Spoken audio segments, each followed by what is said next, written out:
You're from, you're most welcome here to Her Majesty's Royal Palace and Fortress in Tower of London.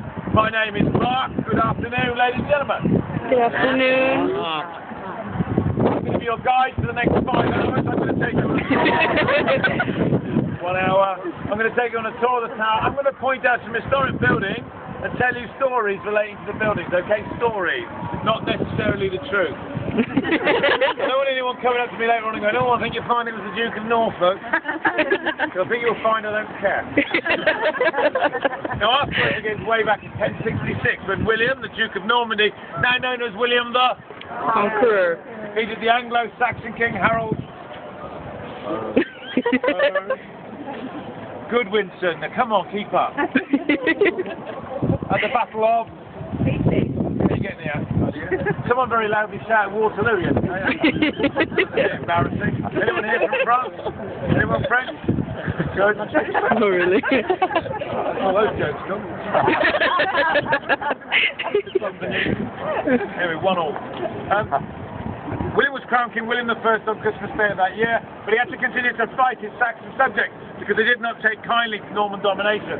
William was looking for somewhere to build a citadel to impress and overawe the citizens of London, and he chose a site just inside the eastern city walls where once a Roman fortress stood. And in 1078, William authorised the building of his first royal palace and fortress in England.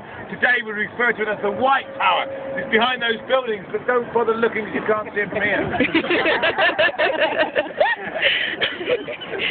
Over the next 200 years, successive monarchs continued to add to the tower's defences. Even a fairly more defensive wall containing 13 smaller towers was constructed in around 1220. The outer wall was completed in 1280 and has 6 more towers, all of which face south to defend against an attack should it come from front.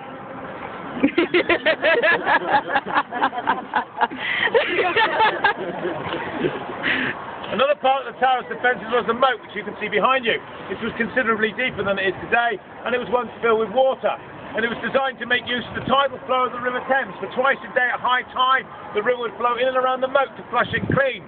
It seemed to work quite well at first, but due to the rubbish, raw human sewage,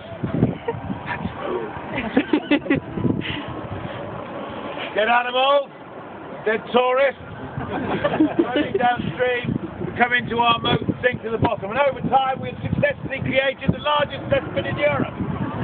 This situation continued for 500 years.